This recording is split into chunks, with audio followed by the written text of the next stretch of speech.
I think it's I don't just hear you. anything. I can't hear an echo.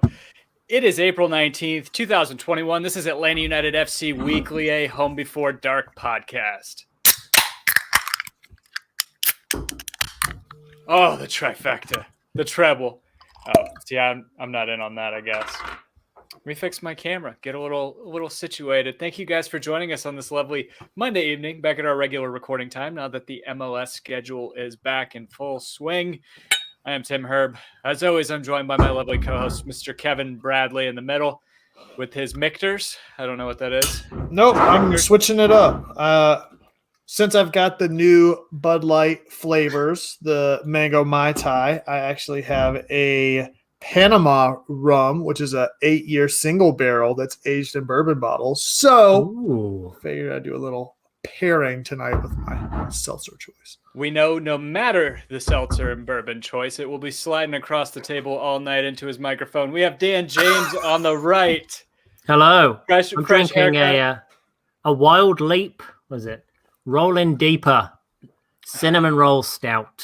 It's pretty damn good. Is that an Adele stout?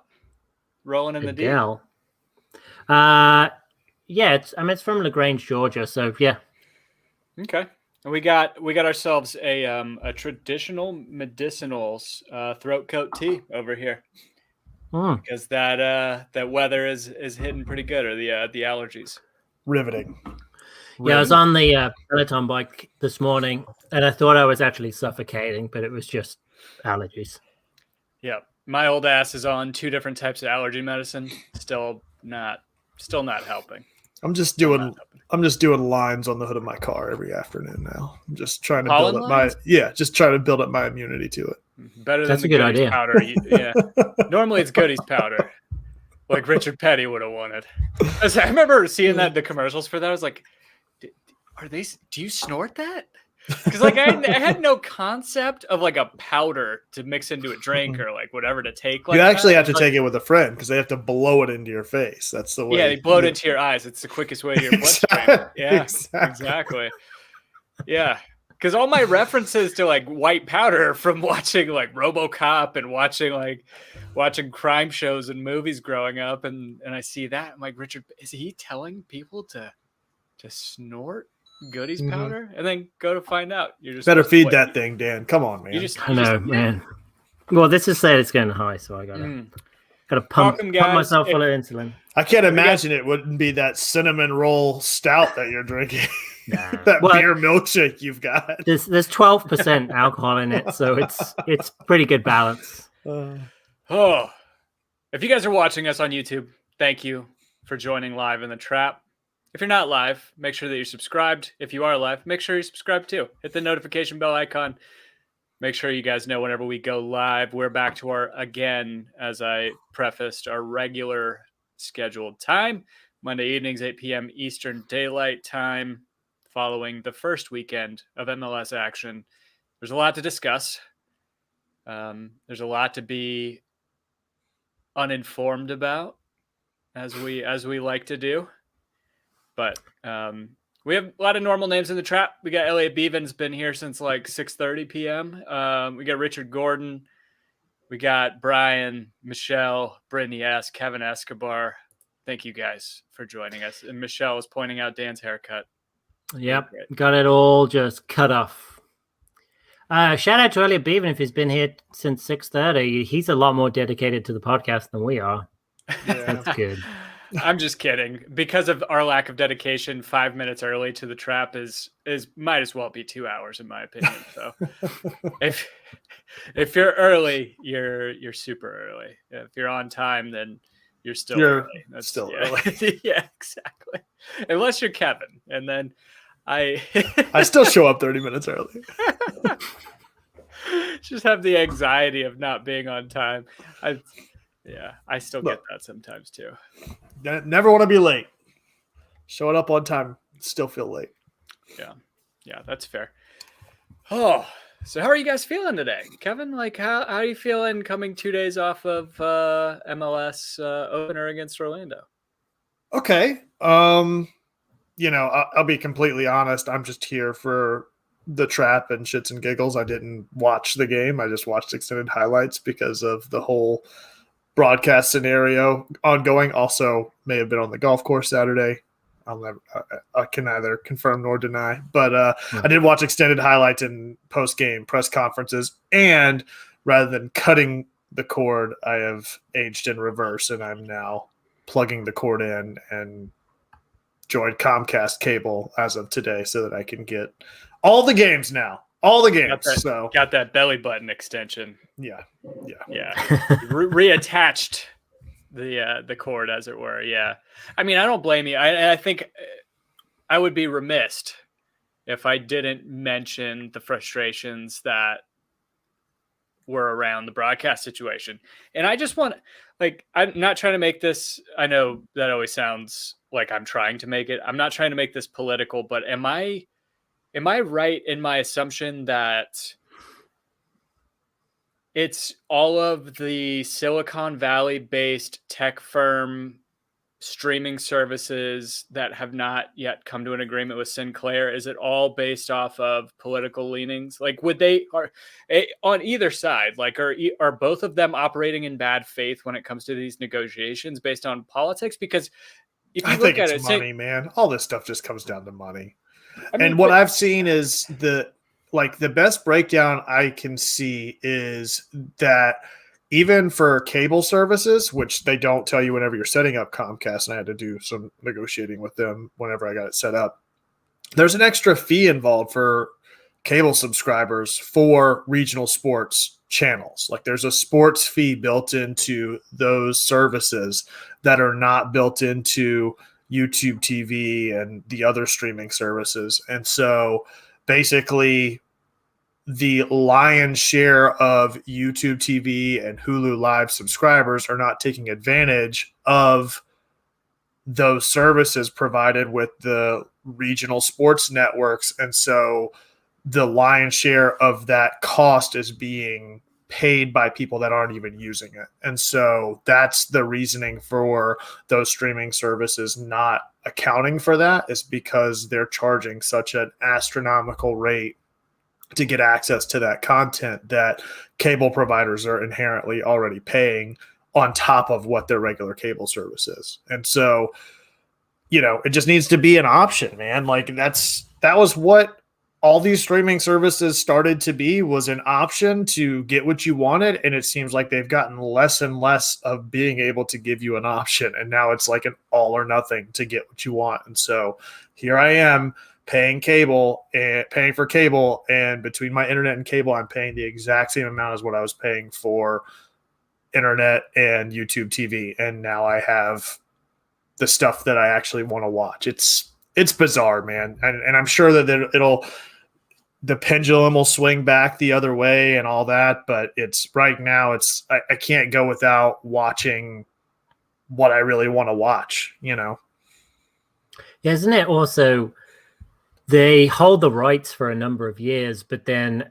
after those contracts have expired, then they're going to have to renegotiate or try and get contracts again with the sports league. So, I mean, you kind of, if you're Hulu and YouTube TV in this landscape and Bally Sports are treating everybody the same way, you're like, well, should we just wait them out? And then when they don't have the contracts anymore, we can just either try and bid for them ourselves or just have reach negotiations with whoever ends up buying those. And then apparently Bally Sports is coming out with their own streaming app here soon. It was supposed to come out before MLB started, but it's still not out yet. And it's like, I'm not going to be beholden to another subscription service. Like, you know what I mean? It's just, I'll take my licks and just take Xfinity, and it's going to be less than the cost of YouTube TV plus ESPN plus a VPN plus, Bally Sports. It's like,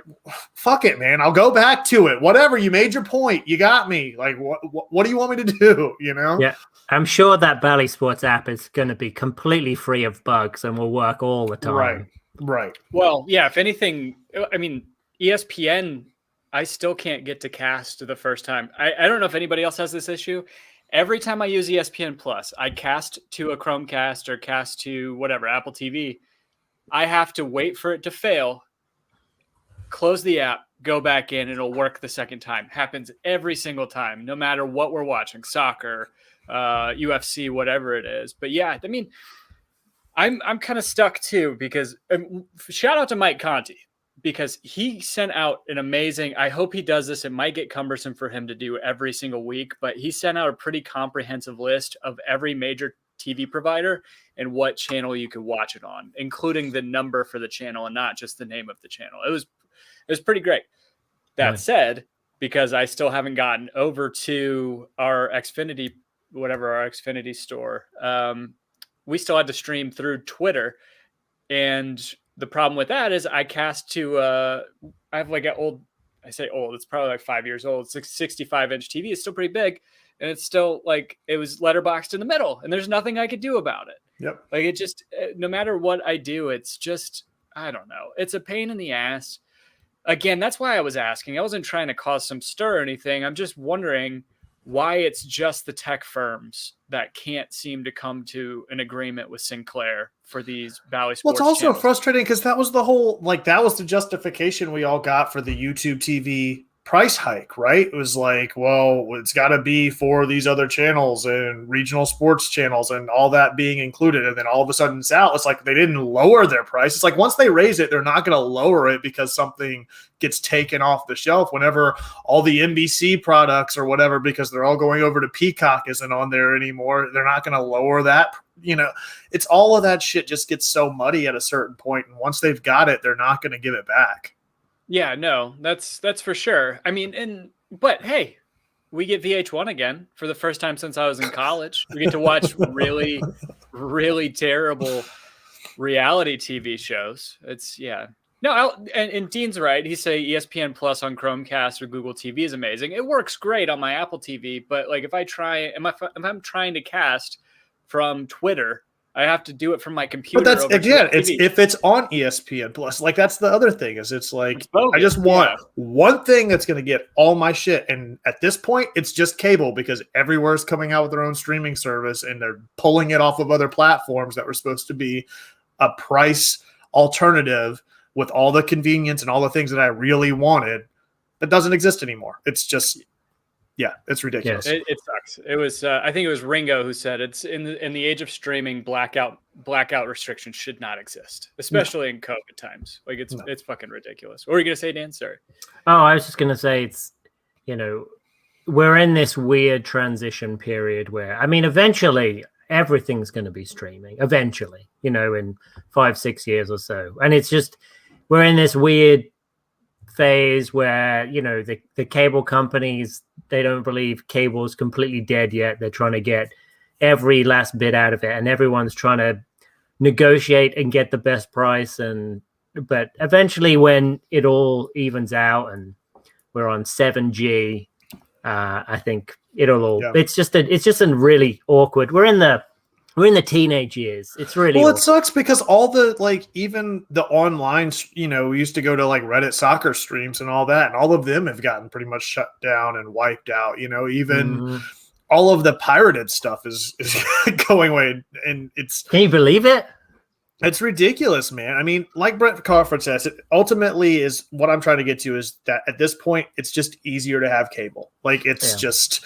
I'll bite the bullet, even if it's me paying $10 more to have that instead of 6 different things that I've got to manage. I'll just pay the extra $10 a month just to have that. But right now it's apples to apples, and I can at least get what I really want to have whenever it's time to watch it. So yeah, and I'll give credit to our buddy Percy Herrera because he's been trying to get everybody to switch back to cable for like over a year now since this became an issue, and It's very disappointing, and it kind of detracts from the season opener. But I mean, I think it has to be said. I don't know that there's anything that any of us can do to put pressure on any of these companies, but it really sucks that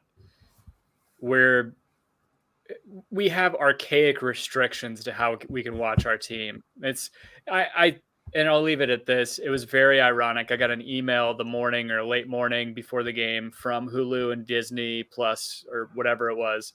It was Disney because it was Hulu and ESPN emails. Like, you can watch MLS is back and you can stream the games on ESPN Plus. So what a slap in the face to get that the morning of the game. Yeah. Yeah. And God damn it, this is America. This shouldn't be happening.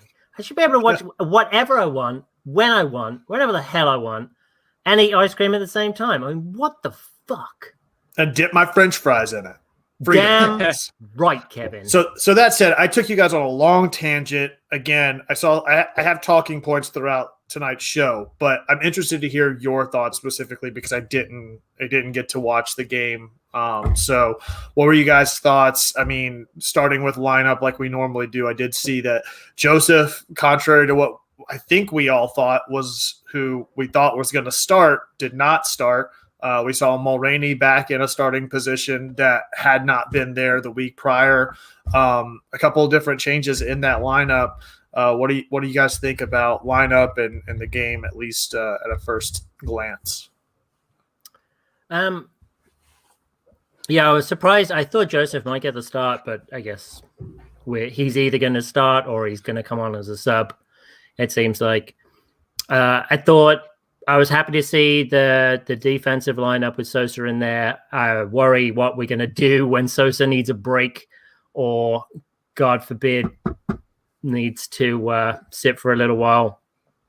I was surprised to see Mulroney, but I'm kind of – I mean, when he played against Alajuelense and he had to come off because of the Guzan red card, he was playing pretty good. And I think he's got a lot of potential and to get until Dam gets to where he needs to be, I feel like Mulroney can fill in. I mean, he had that one straight shot on goal, which was pretty impressive, but it was just saved, obviously. But and also, I was happy to see Moreno. I think Mahaiman deserves his place, and Barco. They were kind of ones that we thought we would see anyway. But yeah, lineup, I was like, okay, I can go with that. Tim, lineup? No, yeah, I was good with it as well. I think, as a pragmatist and looking at it objectively, it makes sense to not start Joseph still. Mm-hmm. As much as we wanted to see it, and as much as I know that passion is burning in his gut to get back into scoring form and get on the field and really represent this team, especially at the opportunity down in Orlando, it makes sense. And I'm sure, I think the difference too, is that I think Heinze probably is doing a better job of managing Joseph's expectations and managing just the talk around his return to the field, where I don't know that De Boer's people skills or his communication would have probably translated as such. I think he and Joseph already had a kind of a contentious relationship from what it seemed like. We saw some moments last year. But he seems to be in great spirits still, which is fantastic. And in terms of, I think Mulroney's the only thing that really stood out to me in the lineup. But it was also pretty interesting to see, and I think Felipe even wrote a full article about how telling it was that Machop Chol came in before Jurgen Damm did, and the fact that we haven't seen Jurgen Damm start.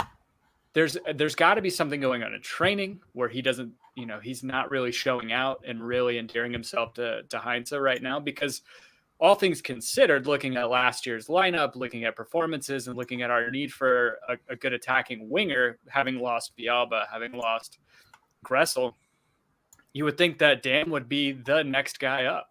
I don't know, man. I mean, I feel like Brooks Lennon is that guy for us right now. I mean, he is completely taken that position and made it his own. I mean, every bit of the extended highlights I watched was all service coming into the box on set piece creation with Lennon or in the run of play from right wing from Lennon. I think even in those first two games in CCL, I think he's really established himself as that player on that right-hand side. And, the Mulroney thing is I feel like him and Ibarra are going to kind of swap back and forth throughout the season. And I agree, Tim. I think it's just Damm hasn't shown out as much as what Brooks Lennon has and sort of endeared himself to Heinze, Yeah, and I will say the one thing that really does stand out that I really like about Gabriel Heinze, and maybe it goes back to you guys' fight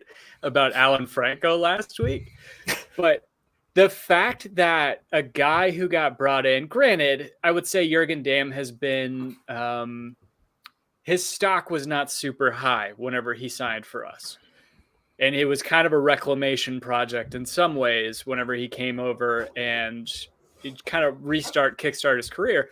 But to look at a guy like Damm, who a lot of people were expecting to start, and to see that he is not getting an automatic bid to get on the field in lieu of Jake Mulroney, but then also getting a super draft pick, or I guess, was he a super draft or he was a homegrown player? How does that work? Because Chol was a homegrown player, went and played at Wake Forest, and now he's back.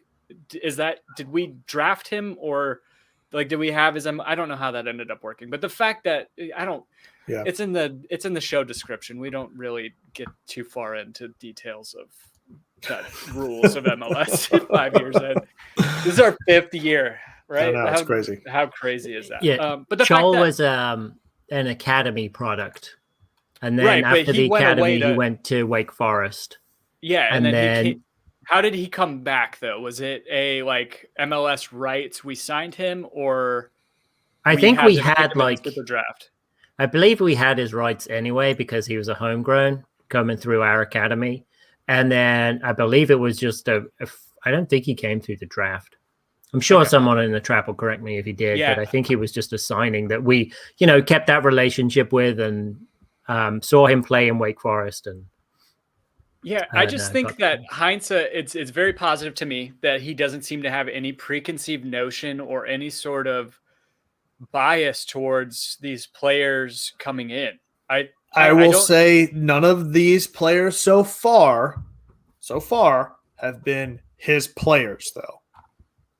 I would say that Franco is probably the first of this new batch that, Sosa.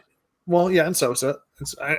Sosa has certainly proven himself, but it'll be interesting back to your point about mine and Dan's argument last week. What happens whenever there's somebody that Heinze clearly went after and wanted to have as a part of this lineup is now, poised with the task of, earning his minutes, so to speak, or taking that spot from somebody that's been playing and improving themselves in the first 3 to 4 weeks whenever Franco gets into the lineup. I think that's going to be a different dynamic. Damm certainly wasn't that, and he was able to be evaluated from an unbiased standpoint. It'll be interesting to see what happens whenever there's going to be an inherent bias for somebody that Heinze clearly wants and wanted to fit into this system. So I don't think he specifically. So from what I've read, I understand his primary need was a center back, a starting center back. When Giannetti came in, he really wanted Giannetti. That was his guy. That was even his guy more than Alan Franco was. Even after the medical, Heinze still wanted Atlanta United to take him. And as for training, I really don't think Heinze gives a shit about who you are, what you're getting paid. All he cares about is how you're performing. I really believe, and that's what he cares about. And if you're not performing, he doesn't care about you. But if you are performing, it's like, okay, well, you can take a spot.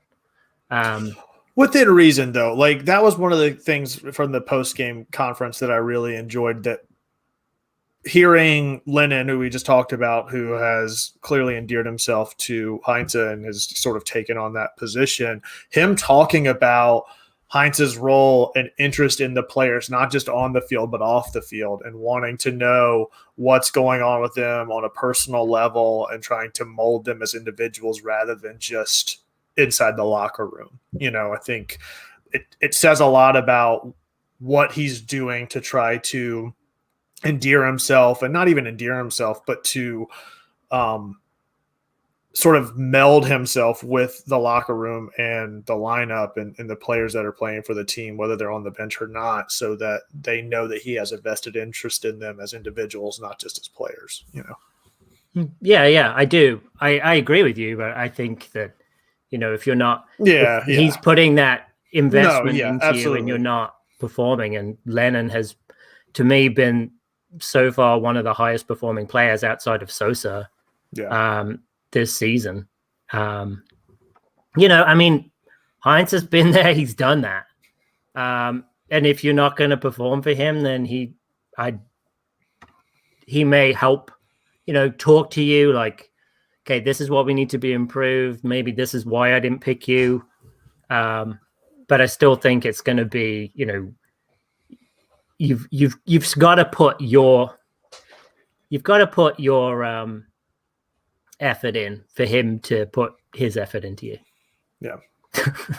Yeah, that's the way it needs to be, right? I think I love that already. Like I was all for giving more patience and all the opportunity in the world to, in rare weird circumstance last year, to kind of right the ship. And when he was gone, it was whatever. It's up to the front office. But being that they got their guys, like he is, I think we keep using the word endearing, but I think he's definitely endearing himself to me in the way that he's managing this team, the way that he's switching up the lineup where it needs to be switched up. He is not letting guys slack off. He's ticking all the boxes. We're playing attractive soccer. We're not scoring yet. I still think that a lot of the way that we're circulating the ball, the chances that we're getting, the final product's not there, but you could see what's building. We talked about that, I think, last week. It's kind of, there's a genesis of like a complete and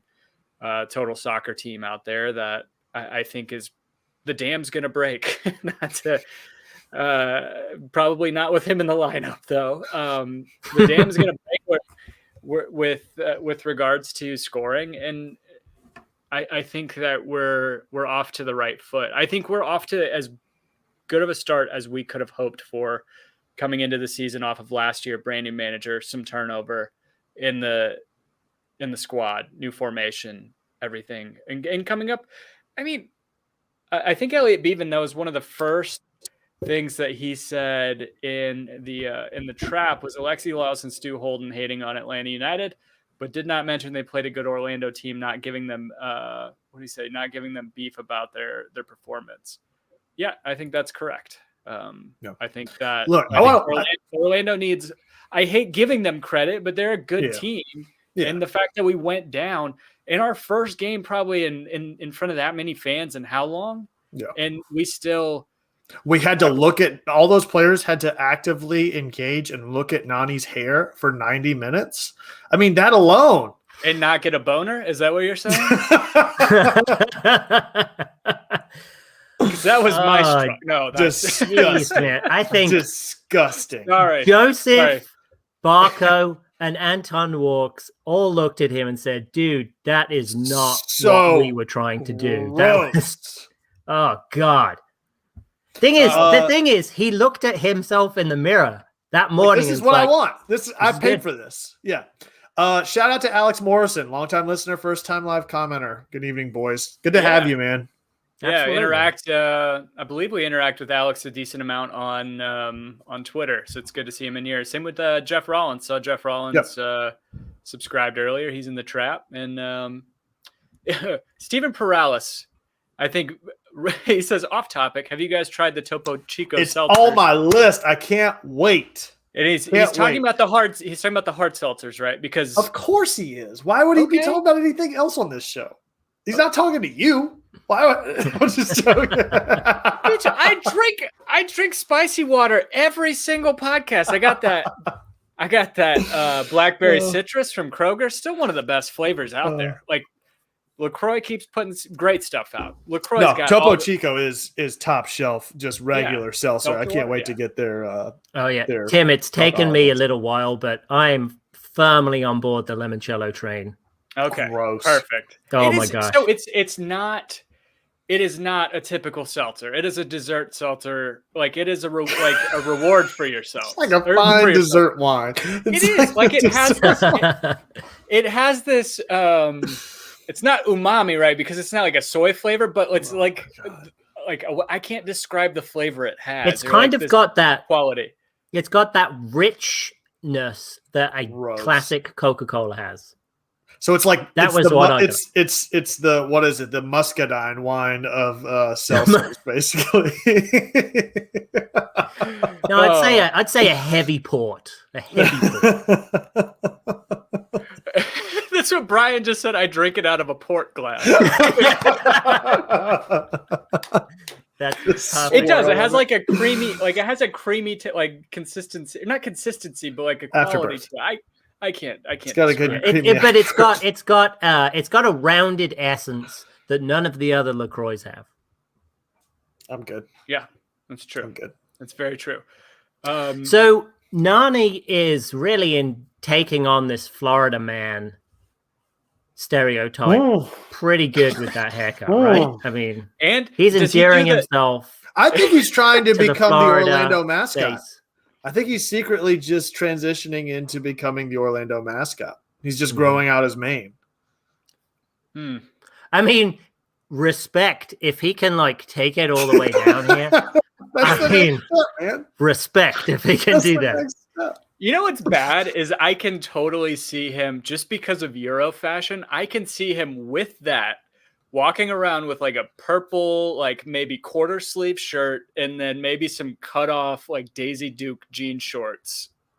And totally both being European fashion and then also being Florida man fashion as well. And then being anti-vax and anti-mask. Yeah. The Venn diagram of Euro and Florida fashion is Nani.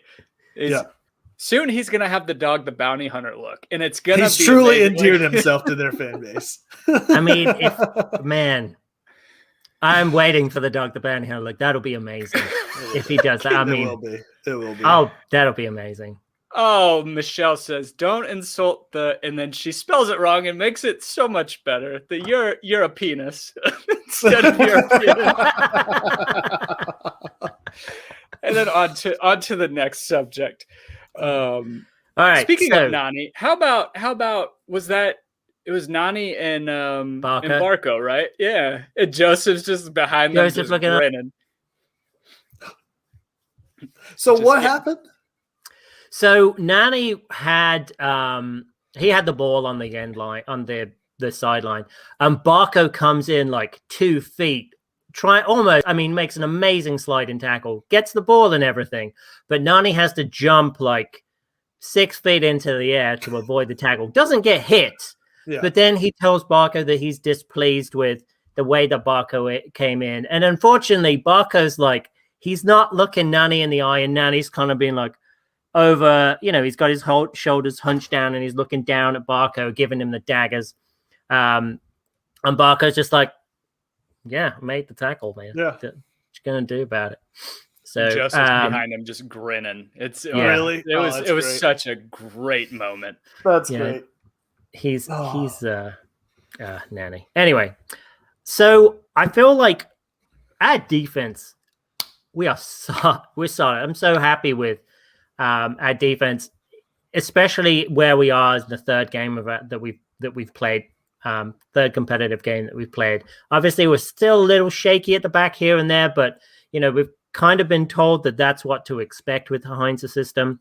But then I feel like these guys have done fantastic. I feel like we really have got a solid back line. Thanks to Miles, thanks to Walks, thanks to Sosa. Sosa's been immense. I feel like I think I called him the Carlos Loren Naglorenowitz Perez or something. He's like a mold of Carmona, Jeff, Nagby, and LGP all rolled into one handsome package. And then, of course, I think I said this last week, as we kind of go forward, our attacking midfield it's not too bad, and our wings are pretty good. But the thing is, we've got no one in the box. Like if we're trying to make a cross, if we're trying to do like a damn cutback pass, there's just doesn't seem to be anyone there to really challenge the center backs. So as soon as you stick 3-4 guys in the box, you're easily going to keep Atlanta United off the ball. I'm wondering if there's a way that we can have, if there's a way we can have 2 forwards on the pitch, because I don't think we've got a number 9 who can do it by himself, because Joseph is Joseph. But now I think it's pretty obvious over 3 games that he just doesn't have the same threat that he's had when he's been healthy. So he's not going to create those gravity wells yet that to pull those defenders out to make room for anyone else. So it's either we just wait on Joseph, or we find another way to get another forward up top that can give Lopez or someone some more striking power. Maybe it's someone on the wing, like we can pull Dam or Moraney and put Conway up there and maybe shift. Maybe you go to a 4-2-3-1, or not 4-2-3, like a 4-1-3-2 or something like that, where you can get more guys upfield, or you're relying on your wingbacks to just pressure more, like we did it with under Martino, where they would just go and then we would just deal with it at the back if it came back. So that's my concern right now. I think some of that'll depend on when Franco gets in the lineup too, right? Like, especially if he's what we're assuming he would be, as far as having players at the back to just deal with it, depending on what that back line is comprised of. If you've got players back there that are going to be able to, that's one of my questions, I guess, about this week is saw Bello step up, ends up having a huge save on the post to keep one of the best opportunities on goal for Orlando out whenever, forget who it is coming into the box. Yeah, Miles slides, who walks, gets out of position. They take a shot. It gets deflected, kicks back out to the top of the 18. Bello just happens to go near side post and just clear it out as it comes in online because Guzan wasn't in position for it. What were you guys' thoughts on Bello this week? I know he's been kind of up and down over the past few weeks, and talking about defense and then kind of work our way up the field. What were your thoughts on him this week? I honestly don't know that I have a bad thing to say about any of our defensive players this weekend. I thought Bello was fine compared. Like, he wasn't the weak link that I don't think that he was whenever in either of the CCL games. I thought that he was fine. I mean, to me, I think Brooks Lennon has been the standout on the defensive end in terms of his ability to attack. It's just crazy. I mean, you already spoke to it, but if you want to talk, like, he's been the focal point of the offense right now, and that's both a bad thing and then also great because it's showing how good he can be. But I mean, I'm good with Bello. I mean, from this past weekend, I think just keep on keeping on. I think he's getting better as the games go on. And do you think he's doing? Obviously, Lennon is the standout, right? And correct me if I'm wrong, you're kind of expecting, but not really expecting, Bello to do a similar role over on the left side, where you want him to get at least a little bit more engaged on the front end of the ball.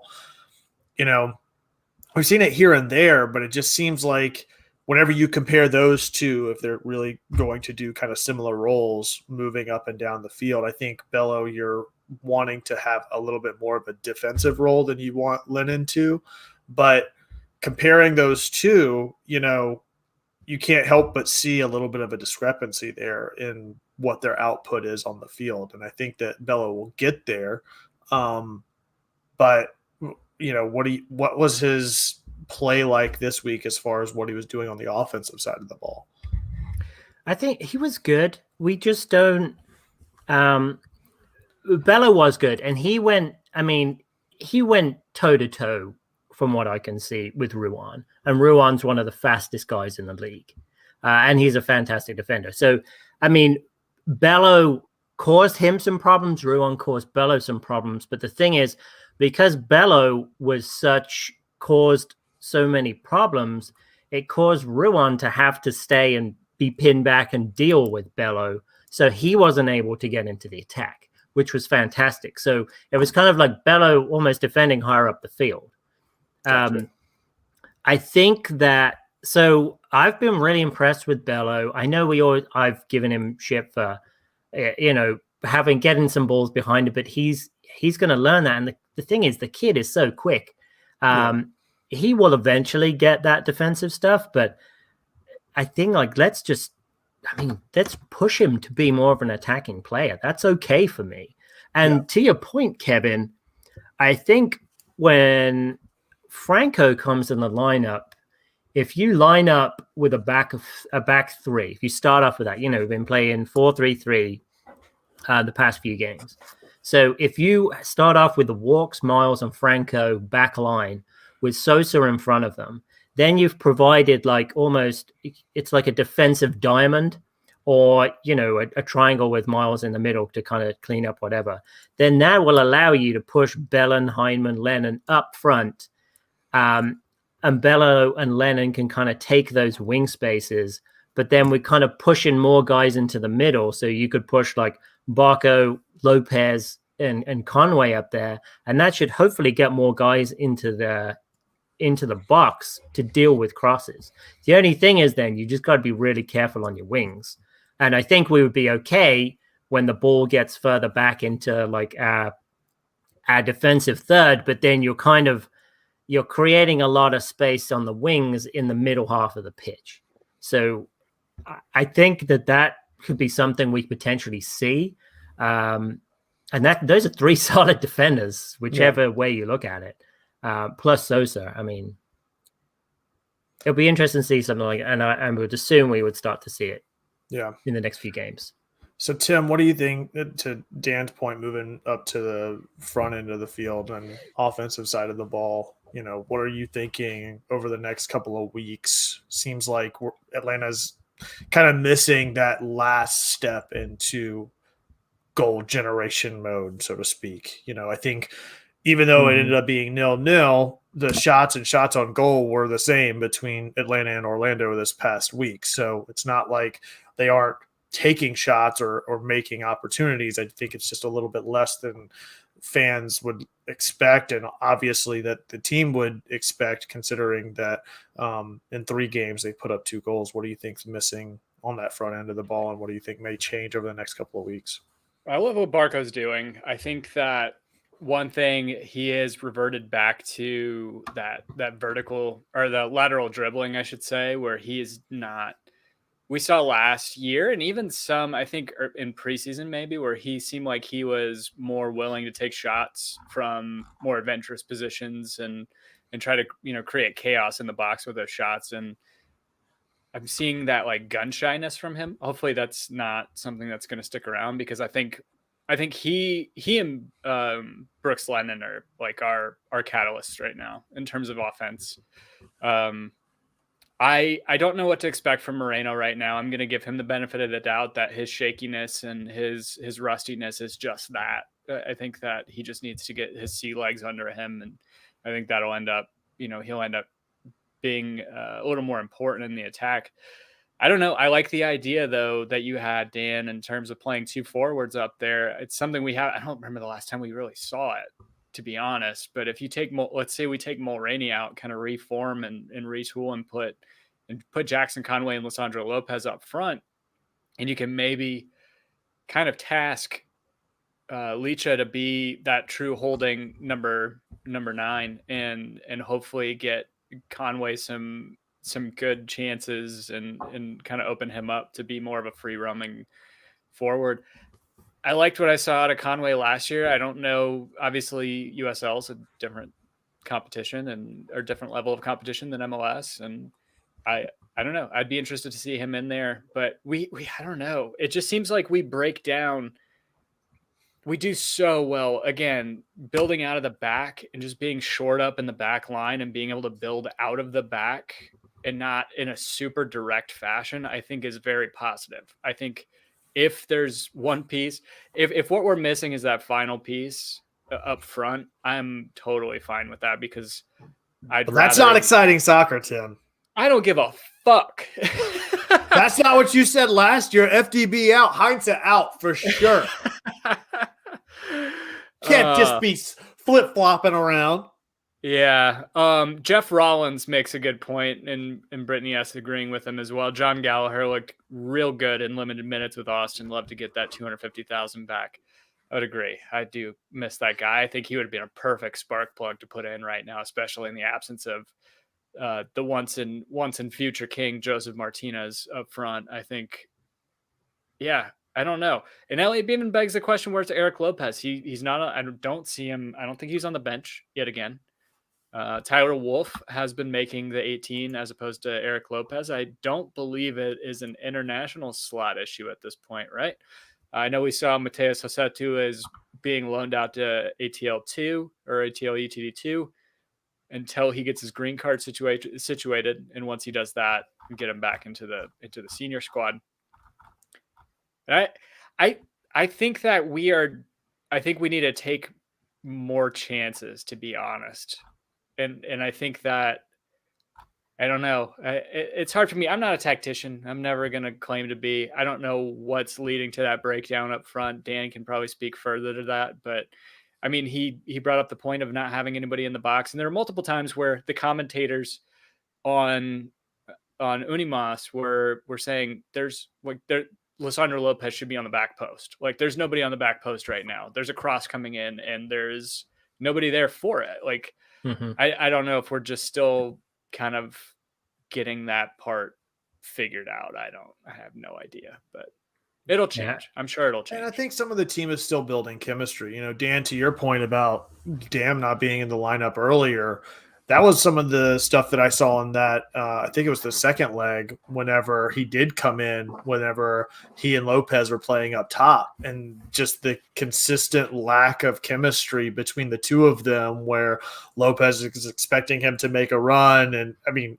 granted, it was a terrible pass to him, but expecting him to be in a certain position when he wasn't, and vice versa. Damn, expecting Lopez to be in a certain position whenever he wasn't. I think it's kind of this microcosm of what's happening on that front side of the ball, where there's clearly a lot of talent and a lot of individual talent, but it's a matter of getting those individual talents to mesh and sync up together where they're all at and where they're all anticipated to be at in the run of play.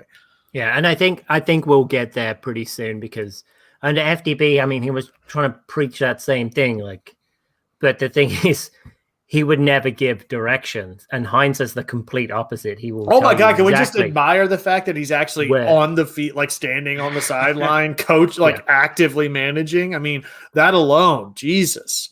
And he smiles, no matter how cheeky that smile is. Like, he is Tata. Yeah, no, exactly. It's a very like wry smile that he gives, like when he's unimpressed with what's going on. I think I feel like the more and more as things go on. I mean, I thought FDB. When he came, I was excited about it. I thought a lot of his, there's some similarities with what we were doing, but I still feel at this point in time the attack is more. I still feel it's better than it was last year, and I felt like I get. Well, that's in hindsight, Martinez isn't in the lineup. Well, in hindsight, I think I gave De Boer a lot more patience than he probably deserved. An F+ is still an F. You know what I mean? Like, it's still failing. So that's the attack is still failing, whereas the defense and the build-up play. I mean, you could thank Frank. I mean. Without him, I don't know if we'd have 3 shutouts in a row. Honestly, I think that this is just a layover from his tenure. Honestly, yeah, definitely with Miles. Well, I mean, Miles came out as with FDB. We've never had a defender like Miles. Going back to international slots. Sorry, Tim.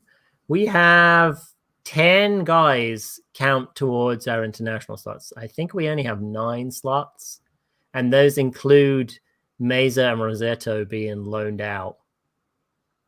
So maybe Eric Lopez is an available international spot guy. I believe he is available right now. Yeah, I mean he played for us in preseason. Granted, these different sanctioning bodies, I'm sure, but I mean I don't know that we would have given him play time in preseason. Mm-hmm. If we knew that he was going to be ineligible going into the season, we could have given him more time with it. Yeah, with Hughes or something like that. I think it's just a sort of sorting out the paperwork. I definitely think I don't think he's not performing or something, but I think there's every intent to get Eric Lopez involved or to be available this season. Yeah, I don't know. Jeff Rollins makes a point about FDB because Who said that? Somebody said Brian said Frank didn't deserve it. I don't know if he's talking about the patience or the axing. I don't know, but Jeff Rollins was saying 2 trophies. Honestly, though, FDB can coach defense. That's true. He to go. Yeah, a scapegoat. Exactly. Exactly. I had it pinned on the screen, but it was pretty positive to see Stephen Perales was saying that Miles was in the MLS Team of the Week, and it was fantastic. And to his point, the Moreno Martinez needs more chemistry. Hopefully, he learns Joseph's runs. I hope so too. It's all in due time, I think. And the good thing about, Heinze has a plan. He has a plan. He's so did teaching FDB. it to the guys. He had a 10-year plan. You were saying he had a whole mortgage plan. He had a 30-year plan lined up for us, Dan. You said we got on a low interest rate. We all refinanced for him. We were hooked, line, and sinker on it. Turns out it was a jumbo. It was a jumbo rate. He didn't know how to communicate his plan to the players. So you can have all the plans in the world, but as you know very well, Kevin, if you can't communicate those plans, it is junk. You saying I'm junk? Yeah. Well, you said you're a predator. He called you a predatory loan. What I heard. That's what I heard. He called you a predatory loan, Kevin. That's pretty rude. Why have you got to be stuffing these things in people's mailboxes, Kevin? Rates are going back up, Dan. You got to do it now. There's a stimulus check out there. It's happening. Well, guess what's not losing value, and that's gold. And I'm here to talk to you about buying gold. What are you talking about? Sponsor at Home Before Dark is gold. Please. Did you see Dogecoin? Did you see Dogecoin the past couple of days? No, see, I'm a Tron guy. I'm a Tron guy. Tron? What the fuck is that? Doge, man. Tron?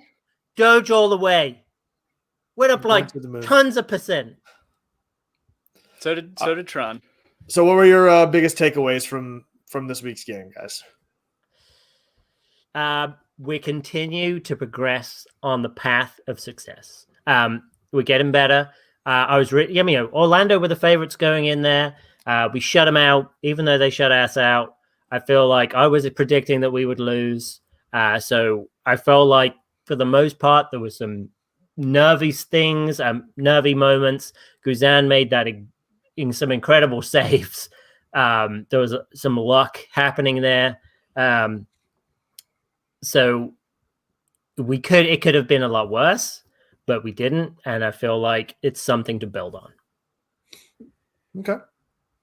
You play to win the game, or you play to draw the game if you're going away in the swamps of Orlando. True. Playing in front of that crowd. And hopefully, I think hopefully it was deflating to them more than it was anything, but just because fuck them. But so do you guys think after that game, again, I think it's first game of the season, right? Like we're no longer in preseason form. Obviously, the team is still improving, and we expect that to continue. But do you think 1 weekend this is an MLS Cup champion in the making in Atlanta United? Yeah, I've been saying this all along, fam. This is championship or bust, dude. Yeah, we've conceded no goals. Yeah, like Brittany, like Brittany S said, 99 more points, right? We're gonna hit 100 points this season. We're gonna hit 100 points. I don't think we're gonna win the Supporters Shield, but I think we could win MLS. We're gonna run away with. We're not just gonna win it, baby. We're running away with the Supporters Shield. So, all of this is kind of a segue to just talk about the current betting odds for the 2021 MLS Cup. Run it down, Kev. Run it down. Hold on. No, I want to ask you guys what. So I ran I didn't want to ruin it for Kevin, but I did. I found I think their live odds. They do that a lot now. I don't know if you guys have noticed it. Like watch UFC and they're always like the live odds like 2 minutes into the second round is Well, blank. you know that DraftKings actually got they're doing a deal with, I don't know if it's DirecTV or something, where you can use your remote to place bets and stuff on the TV in real time with sporting events. Kevin, Just pretty crazy. Promoting gambling just like predatory loans. I'm about it. I'm all about it. Just like predatory loans. I'm all about it. No, so I wanted to get your guys' thoughts. So this is sportsbettingdime.com. Don't open it, Dan. Don't open it, Kevin. I want to ask you guys, but for those of you who are watching or listening at home, just to give you, so these are based off of DraftKings odds, it looks like, and they're live. So right now, Kevin, I want you to give me who you think the top 5 favorites are to win MLS Cup. And I'll tell you in real time if they're one of the 5 teams. Columbus. Actually, I won't tell you in real time. I'll wait for Dan. Hold on. Oh, thanks. This is going to be a longer episode, I think, guys. So but it's top 5. I'm going to say Columbus, LAFC, Portland, Philly. Hold on. Portland, Philly. Okay. Seattle. Okay, Dan. All right, I'm gonna go to results from last week. So Joe Johnstone I'm definitely says gonna have Columbus. So my top 5, right? So Columbus, Okay. definitely. I'm gonna put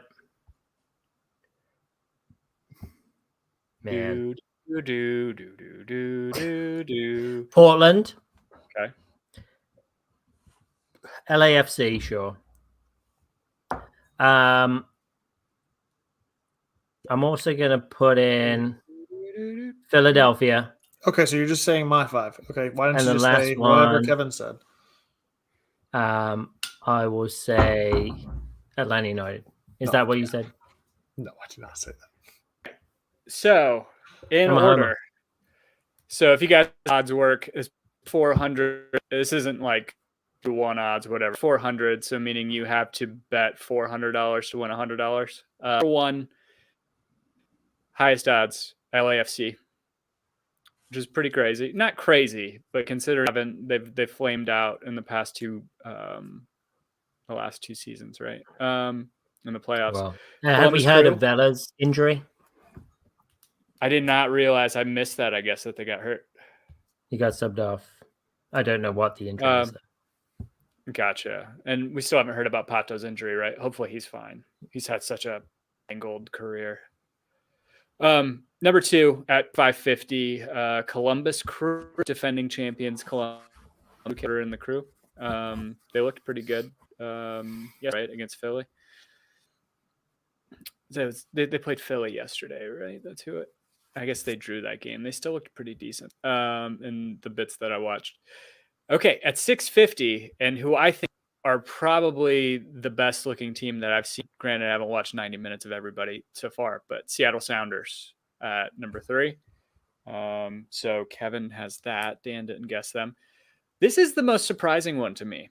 So at 4, at plus 900, we have Toronto FC, who seems to be like a powerhouse in MLS. Ooh. Yeah, which is very interesting to me. Because could it just be a recognition? Like, I don't know. They didn't even make the playoffs last year, did they? Yeah. They did. They did? So Toronto are one of those teams where no matter what, I don't count them out because they've consistently way. been in there. Yeah.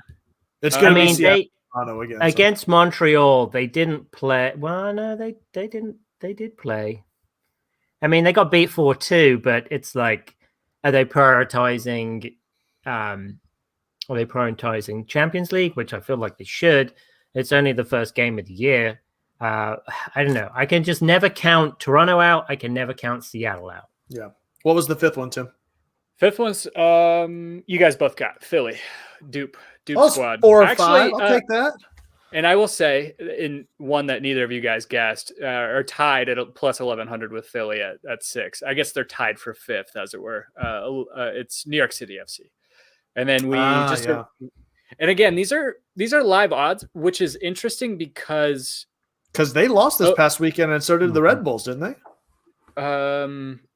NYCFC lost to DC, and then the Red Bulls lost to Kansas City 2-1. Yeah. That's right.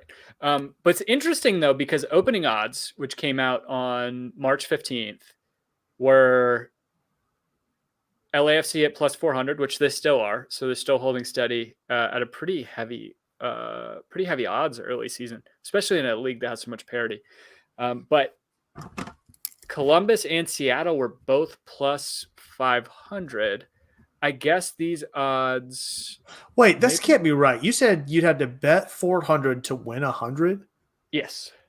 So why would the favorite win?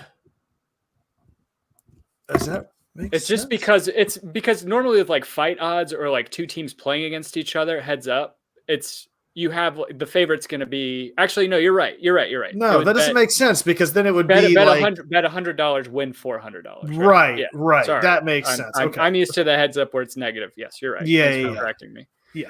Because I was like, if the other one's plus 500 for second place, that doesn't make any sense. Okay. I'm still learning this stuff. I'm used to the UFC and like college game day odds where it's right. It's negatives. Yeah. Yes, exactly. You usually have a guy that's negative or a team that's negative. I got you. Atlanta United checks in at what is this, like 2, 4, 6, 8 in 10th, tied for 10th with Portland and FC Dallas at plus 2,500. So you said that's Atlanta? Yep. So you bet 100, you win 2,500? Yeah. So I believe these were last updated. I think they probably should update in the next day or two, I would guess. But again, these are live odds, and we'll put a link in the description in the show notes to these if you guys want to take a look at them to the site that we're looking at for these odds. But anyway, yeah, like the worst Houston and San Jose, who played each other on opening night, are tied with DC, so 2 out of these 3 teams won on the weekend at 15,000 plus 15,000 odds. And then the next closest to them is plus 8,000 with Vancouver. So like those 3 teams are heavily slated as underdogs. Anyway, I thought that was interesting. I was looking at that today. LAFC still plus 400. So actually, I'll be interested to see what those look like next week or later on in the week whenever they get shifted. But Joe Johnstone's right. You pay 100 and get 400. I know. I had one job. I had one job. That's one job, Jim. One job. Yeah. Speaking of MLS openers this week, did any of you guys, I guess anybody in the trap or the 2 gentlemen with me, did you guys happen to see any of Chicago and New England on Saturday? They drew 2-2, right? Mm-hmm. They did. Before we get to that, our score predictions, are we doing points for result and points for sure, yeah, score? So like 1 point if you result. got 1 for result, 3 for score, right? Sure, yeah. Okay, so before we get to Chicago talk. Oh, you're only doing this because you got 1 point.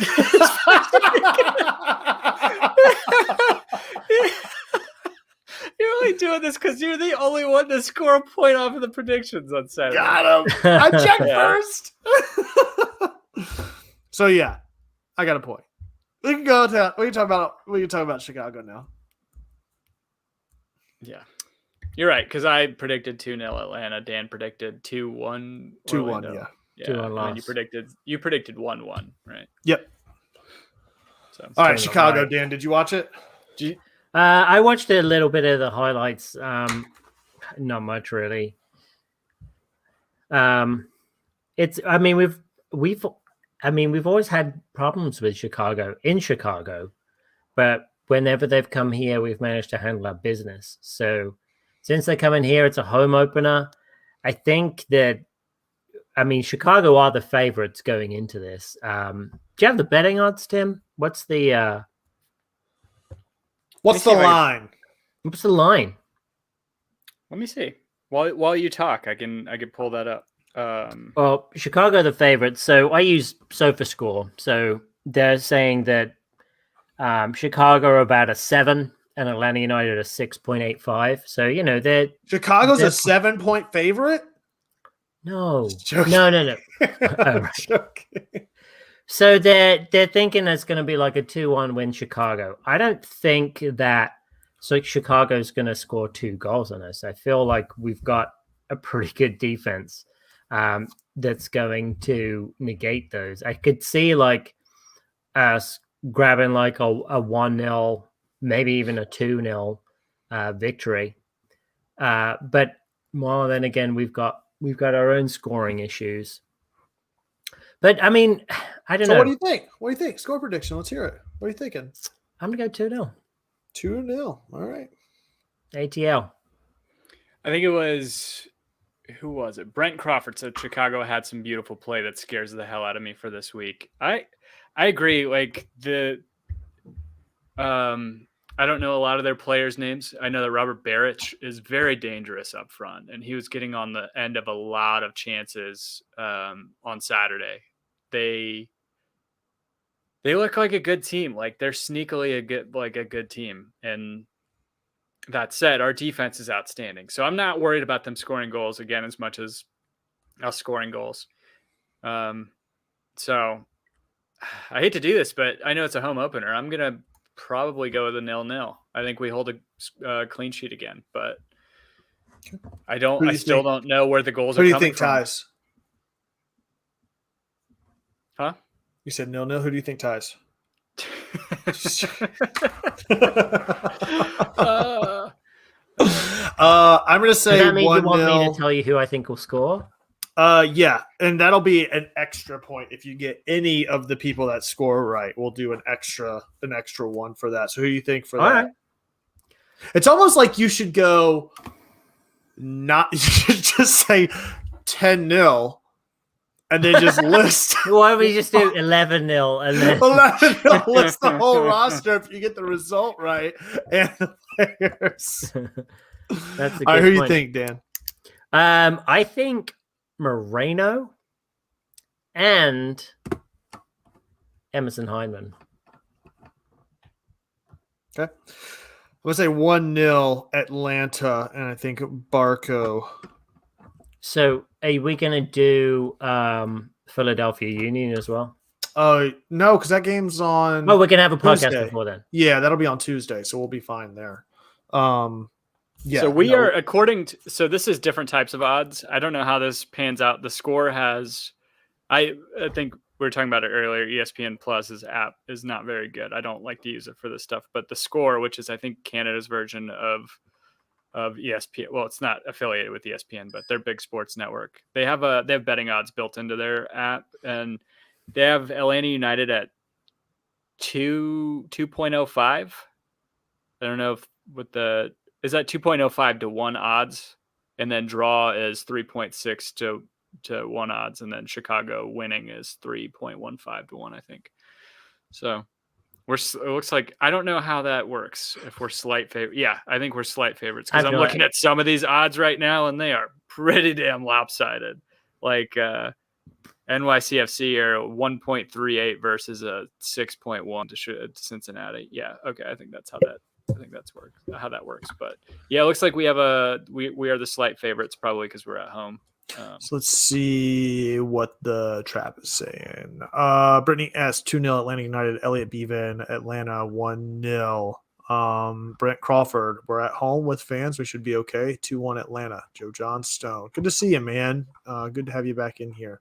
4-2 Atlanta. Brian, 1 goal over 3 games. That doesn't make any sense to me. I think you were talking about something else. Oh, no, we've got 2 goals over 3 games. I don't know what that is. Steven Perales, 1-0 win. Atlanta off a penalty. Still think the offense needs time. Michelle, 1-0, and Bello gets the goal. I hope so. Elliot Bevan says Guzan scores. Yeah. And Haleto 0-0 and a lot of pitching afterwards. Yep. I wanted to go old school. Boring soccer. Wanted to go old school Atlanta United FC Weekly, and I put on Twitter earlier. I asked people to give us one positive and one negative from this past weekend. See what they came up with, and the positive was overwhelmingly Sosa. But I'll get into him, I'll get into him. I guess now our favorite Orlando City troll, Lee, also known as Everyone is a Bozo. Is he a troll though? No, he's just like a lovable troll. He's a friend now. He's just good with the bants. One positive, y'all didn't win. One negative, we didn't win. Okay. That was pretty good. Larry Luke of Way Down South, he's saying positive, Sosa and Lennon. Negative, not enough creativity in the final third. Elliot Bevan, who I think has already probably chimed in here with this, but saying positive, Guzan made good saves. And negative, need to do better on the final third. Michelle saying negative, Barco didn't punch Nani in the face. Agreed. Positive, Sosa's fun to watch, and I'm really excited to see him grow into the team. Brian Olivas saying positive, Sosa got me feeling real good about our midfield. Negative, Barco still doing that thing where he holds on to the ball for roughly 364,278 years before doing anything with it. I think this is Nathan Lyons, Aeon at Aurum, saying positive, Sosa is a boss in the midfield. Negative, Guzan's distribution is a step back from Rocco. First full game for Guz, I know. Hopefully it improves. Santa United, bringing the gifts as always. Positive, defense looked solid. I liked Hines' substitution. He wanted the W, and we tied on the road against a very good Orlando team. Negative, our finishing and our set pieces need some extra attention. Not firing on all cylinders. Our buddy Gabe Laha saying positive, Santiago Sosa is a beast. Negative, wasn't a fan of Mulroney on the right. That's a fair point. Alex Morrison, the aforementioned Alex Morrison, saying positive, it turns out we don't have a center back problem after all. Negative, Conway should get a chance platooning Joseph. He said it's a negative, Joseph needs a platoon for now, but I'm hopeful for Conway. And they got two more. Got Kirkwood 5 Stripes saying positive, our defense is tight, and I feel like we played well for the first away game of the season. Negative, our midfield and attack is a little shaky. We need to make more of our counters and overall control of the game. And then last one, same, pretty much the same as Lee from our buddy LaFleur, saying positive, we didn't lose. Negative, we didn't win. Yeah. Mm-hmm. Wait, didn't we, Tim? You know, we read all of our comments and reviews. Didn't we get some comments last week that we need to read? Oh my gosh! Actually, did you Google translate them? We actually got our first Podbean comment, which I thought was interesting, and I was trying to. I don't know if I have the login for our Podbean account or if we've even Podbean. I could read the beginning of it. I got it. Miko Fernandez, best dating, click. It's an 18 campsite. Tim, is this your alter ego? Temitape, Jacob. Watch more video, full HD. Click here. Another 18 campsite. We got a couple vol.wtfs. Got a couple of those. But then we got some good ones. Bowdy cool. Good to see Dan sporting the new kit. Now let's go to Orlando and take care of some business. And Edgar Hernandez, keep them coming. #United Cocker. Yeah, and then one that's just a whole host of I won't even guess. I'm guessing Chinese characters. It looks like. I don't know though. I'm speaking out of ignorance, obviously, but probably some Pokemon shit. That's probably what happened, right? Oh yeah, that's true. We were talking about Pokemon. It was probably his well done, guys. Well done. It's all the K-pop fans came and supported us. That's what it was. And by the way, Kevin won the guess on the prediction or the odds. He got 4 out of 5. Dan got 3 out of 5. Oh, another point for Kevin. I'll take that too. Yeah, another point for Kevin. Joe Johnstone asking if we're doing voicemails. Yes, that is correct. We're also asking. We're not begging yet for new reviews on Apple Podcast, but we would And very subscribe. much. I mean, this is really the best thing we could ask for is you guys coming and tuning in live with us each and every Smashing week. the like button. Smashing like and subscribe, hitting the bell icon so you can join us in the trap every week. And, the engagements help fuel what the conversation and where things head during a typical show. So really appreciate you guys for tuning in and helping us out with that every week. Elliot Beaven with the hard hitting questions. Who is best Pokemon? Fucking hell. Alakazam. Ooh, I like it. Isn't it Ditto? Because he can be all of them. Well, then he doesn't. But a very weak version of all of them. Exactly, and he doesn't get all their attacks. Dan, fuck off. Just go. That's like saying isn't Tien the most powerful of DBZ because he can multiply? No. Yeah. No. He becomes weak. He loses part of himself. Exactly. Just for Dan, just go. We did get the question. I don't know if we want to get into it too much because it completely consumed Twitter today. Jeff Rollins was asking, "What's y'all's thoughts on Europe, the Super League, European Super League?" I don't have any thoughts on it. Do we have enough time, Dan, for you to get into it? Of course, man. We can go for it. Go for it. I don't know yet if I'm for or against it. I don't. No, I mean, honestly, part of it is like doing this vaccine again, man. I'm sick of it. Just pick a side. Everyone knows Moderna is the winner. So, oh god, Tim, just commit, man. Like, I'm just kidding. All right, AstraZeneca, Team AstraZeneca, bring on the blood clots, baby. No, so the Super League. It's hard for me because I feel like it came out. It didn't come out of nowhere necessarily, but the announcement kind of came out of nowhere because there are like rumblings of this happening for years, and then them talking behind closed doors about it. And I understand gripes from the fans for their teams, given the consequences that the FAs are bound to put in place and what UEFA's put in place. I don't know. It's weird to me because I see a lot of just self-righteous bloviating all over social media about it, where it's, and I posted this and it's kind of facetiously where it was like, it seems like it's good if it's a governing body, if they're corrupt and don't enforce shit and they just take money from everyone and don't really, like, transfer bans don't really need to stick, and financial fair plays like this carrot that never gets, or whatever, I don't know, a hammer that never gets fucking thrown down on anybody. As long as the money's coming from the Middle East, it seems like people are fine with it, right? So that's my issue with it right now, is that I think there's a lot of disingenuous argument against the Super League. I think there are a lot of critiques that can be made and a lot of criticisms that could be drawn of the league and how it's come about and what it is and just kind of the permanent nature of it. And I think part of it too is, gosh, I could fucking talk forever about this. I think a lot of it has to do with changing the status quo. I think people are scared of that. I don't think it's the best way to go about it. But I mean, I wasn't around whenever the UEFA League and European Championships were created. I wasn't watching soccer whenever the Premier League was created. And it seems like a lot of people are kind of drawing comparisons of back then. And I guess that was early 90s, right, Dan? Whenever the Premier League, when the big teams kind of created that. Super League or Avengers, Tim? Which one? You gotta pick one. Super League or Avengers? Avengers all day. Actually, we're in the middle of rewatching the Avengers right now.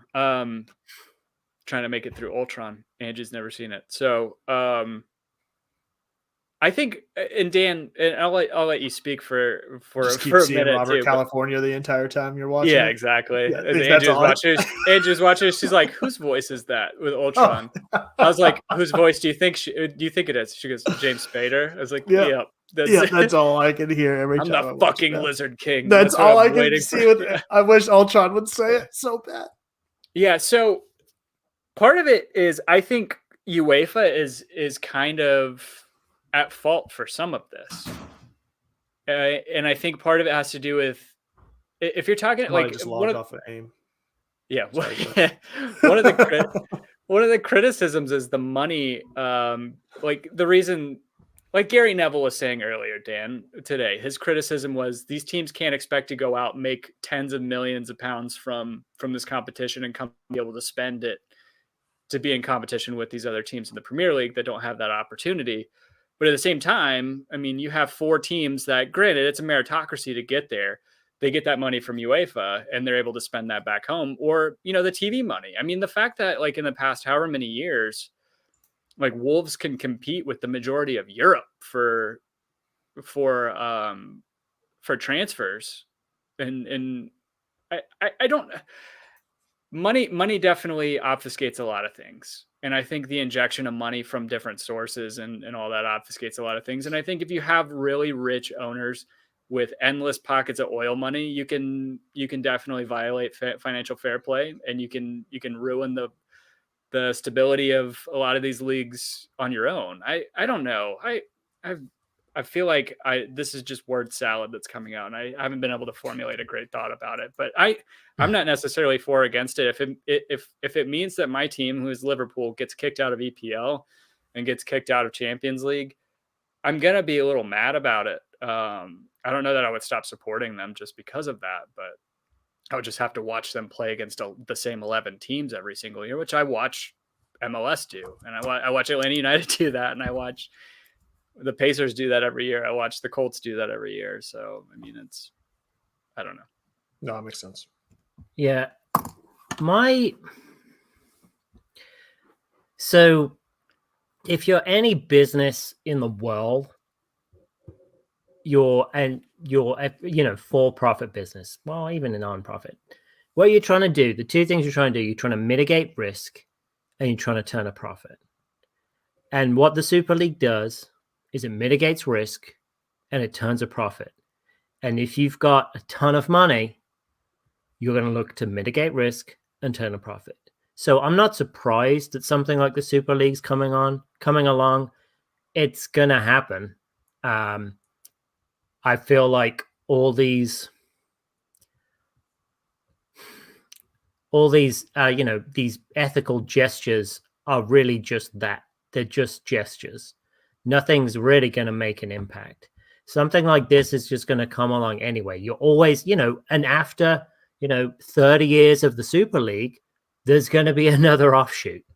There's always going to be something that comes out, just like you said, with the Premier League.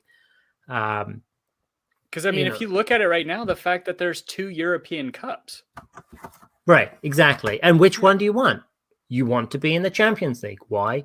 Because you make the most money out of it. No, but Dan, the Europa League lets a lot more teams in, and it creates more competition, right? Yeah. If you don't understand that soccer is about making money, then I've got a serious wake up call for you.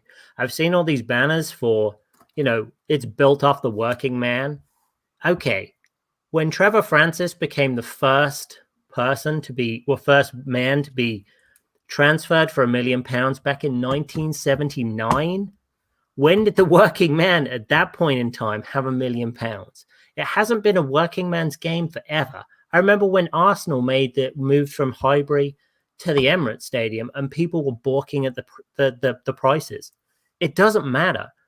The fact of the matter is people are going to pay what clubs are asking for to go see the games. It's not fair. If you're part of an economic class that doesn't make the money and you can't afford to go to the games, there's going to be other people that are looking to do that. I mean, you watch Sunderland Till I Die. Those are working class people. And what they do is they put their money into the club. That's where they choose to spend their money. And it doesn't matter really what the clubs do. They live and die by the club. If you're one of these people that say, okay, so let's say you're a Liverpool fan and they go to Super League, are you really if you're gonna like get rid of all your Liverpool stuff, if you're a purist, are you really a fan at that point? It's gonna happen. It's not fair. The romantic part of me is like, yeah, we want to be keeping football inclusive, but the capitalist part of the world doesn't care for that. It cares about making money. So I would like for us all to like sit around and sing Kumbaya and think that I can have this romantic notion that Newport County in the League Two can eventually win the Premier League, but that's just not realistic because it's money is what makes things happen. And I'm surprised that there has been so much backlash because it's to me, when all that backlash happens, it tells me that you don't understand the economic factors that are happening. And plus Joe Johnson in the Trap said, what's MLS? It's a closed system. It mitigates risk and it looks to make profit. So I love the MLS. I'm glad I don't have to deal with relegation. Relegation is a horrible thing to deal with. I feel all these people who like pro rel, they've never really experienced relegation. So so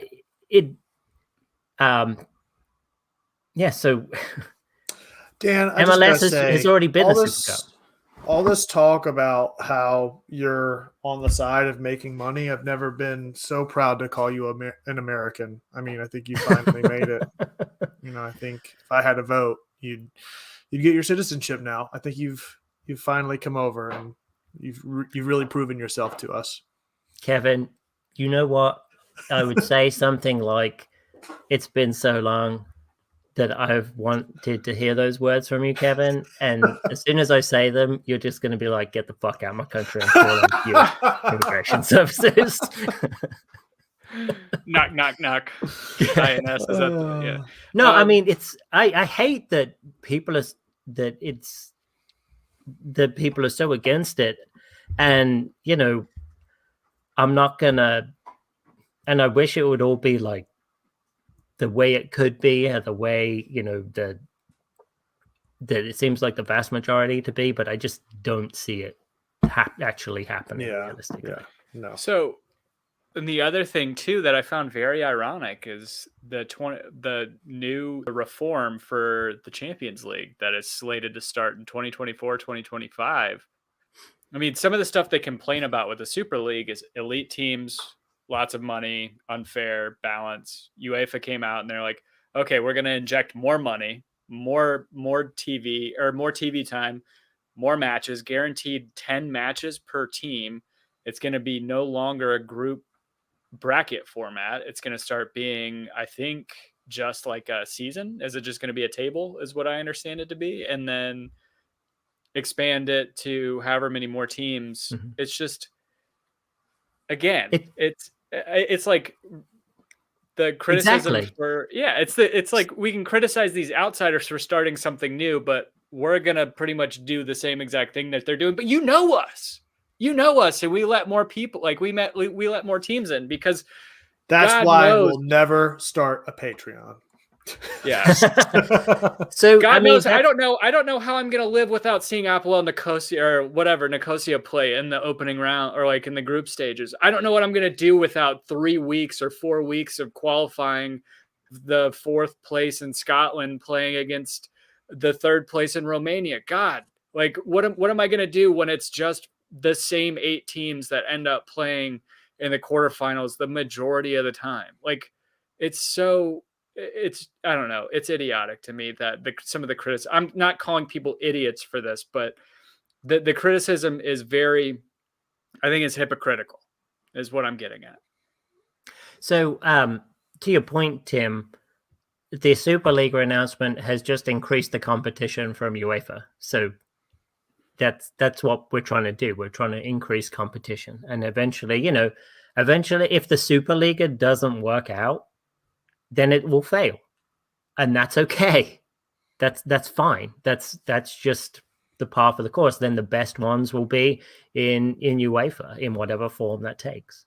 How can UEFA in the points? I think Jeff Rollins and Brent Crawford were bringing up the points of the threats of player bans from the World Cup and from the Euro. I understand UEFA could keep players from playing in the Euro because they're the governing body over that. But how does that work? Is it FIFA or was it UEFA saying, because I'm pretty sure UEFA came out and said that they would ban any players competing in the Super League from playing in the World Cup. It might be just the various governing bodies, so it would just affect European teams. So CONMEBOL would still be fine. Stupid. The sour grapes. Like, oh, but nobody cares that it's because it's the FIFA World Cup, Club World Cup, right? Because FIFA's making the money. They're the governing body of the Club World Cup. But I mean, it's not that much different. It's actually less competitive and it's like a friendly competition than the Super League. So I don't know. Yeah, it's going to be really interesting. And I mean, if Super League comes about and the games are terrible between what is, arguably the best teams in the world, then no one's going to watch it. But I think a lot of people are going to watch it. Because God knows La Liga is so competitive that, Real Madrid and Barcelona get what, like 90-something% probably of the TV money, all that revenue. Yeah. Winning the Champions League is a stupid amount of money. Yeah. It's like £100 million, something like that. Something, if you win something Champions like League. that, yeah. Yeah. Longshore actually broke it all down on one of the Soccer Down Here episodes. It's just every stage that you get to is like another million, another like 10 million. Yeah, and then you get that email from your owners whenever you're playing FIFA. Is like, well, we're going to take 40% of this. You could use the rest for transfers. Like, we need this for administrative fees. Like, this is a video game. Give me all the money. Mm-hmm. What are you doing? Yeah. Anyway. It's been interesting reading Alexi Lalas's tweets actually. People are like, everyone is just hating him, and he's like, "Well, it's kind of economics and driving competition." So, yeah, you can call me some horrible names, but I'm just telling you how it is. Yeah, I don't like the way that it came about. That's. If it means more competitive soccer for me to watch, I'm all for it. But if it means like the breaking up and less soccer for me to watch, I don't know how I feel. Yeah, and that's not going to happen because it's just going to drive. I don't know. Does Champions League still say the same, or it's just going to drive more competition from the other competitions? It's just going to force more streaming services. That's all it's really going to do. Right, exactly. That's what Jeff Collins says. You're going to have the Sky Sports streaming app, and that's the only way you're going to be able to watch it. So. Yeah. That's right. Jeff Rollins says taxes and predatory loans. Yep. UEFA versus Super League is the same as cable versus streaming. It's the same shit. Yeah, exactly. It's just different people involved. Yeah. All right, guys. Well, thank you so much for tuning in. However you found us. If you found us on iTunes, be sure to rate or review. If you found us on YouTube, however you found us, be sure to like and subscribe. Hit that bell icon to get a notification each and every week whenever we go live. If you want to find us on Twitter or Instagram and interact with us directly, you can feel free to do so. Tim, where can they find you? I don't know if they'll find me anywhere after you called me an anti-vaxxer and I'm going to end up getting shadow banned from and blocked on everything. But I called you a neutral vaxxer. I said you just couldn't pick a side. It's even worse these days. No, I called him an anti-vaxxer. And Michelle asked me very poignantly and very pointed if I'm mask or no mask. So I'll leave that for next week's episode. Leave you guys on a cliffhanger there. But I can't wait, Tim. Yeah, you could find Joe Johnstone's trying to organize a meet and greet. I did not want to leave that out for the game on Saturday, socially distanced with masks. I will not be there. Angie will not be there. I don't think Kevin will be there, and Dan, I don't know if you'll be there, but no. Okay. We'll not be. So, why are you guys going to be there? I just opted out just because I didn't know what was going to happen. My whole stance was I didn't have enough information to make a decision. One with how many people and how it was going to be handled and all that. Like, I think you can socially distance a certain amount at the seating level, but entry and exit, how are you going to manage that? The other side for me was just the, okay, so you opt in, but if I have a 100 level seat, am I going to end up being like 30 rows back because everything's having to get redistributed, and how does that all work and everything else? So I just figured it'd be easier to opt out until we're back to full capacity. So we did the opposite, where we didn't want to miss out potentially we opted in, but said we didn't want to get moved up to, because we're down in the 100s to get moved up in the 200s. But Angie and I bought our tickets long before we were married, and they're not group tickets, so we actually got separated. So anyway, so we're not going to be going. But again, we had no idea at the I feel like the survey, we should have talked about this before, I guess. I wish the survey would have gone out after the capacity announcement, after all that stuff. It doesn't make a whole ton of sense, but anyway. I mean, I expected as much from you two plastic fans. You never know, the guy who still hasn't even joined the waiting list. You could have had season tickets 3 years ago, but you're just over there like, I'm waiting for it to be the right time. I'm still not sure. It's a pandemic. Yeah. It's a lot of unknowns. Anyway, you can find me at Tim Herb on Instagram, where I just post woodworking stuff. So if you guys are into that sort of thing. What about you, Dan? You can find me at DNJMS doing absolutely nothing. Or you can follow me on Peloton at To the Power of Dan, and we can go for a ride together. I'm going to stop asking you this question. That makes me think of Nelly from The Office. To the Power of 3 with the pyramid. Yeah. It's not a pyramid. And you're British. No. And I'm British. Well. Find me as well at The Architect. That's at _ARC. Number 1 TECT. Collectively at Home Before Dark. That's before, spelled B and the number 4. Love the hell out of you guys. Thank you so much to all the new faces in the trap, all the familiar ones there as well. Love the hell out of each and every one of you. You make this show what it is and keep us going each and every week. So we'll see you next time. As always, be home before dark. Let's go get the fire hose. I'm a fire starter. It's the fire starter. Woo!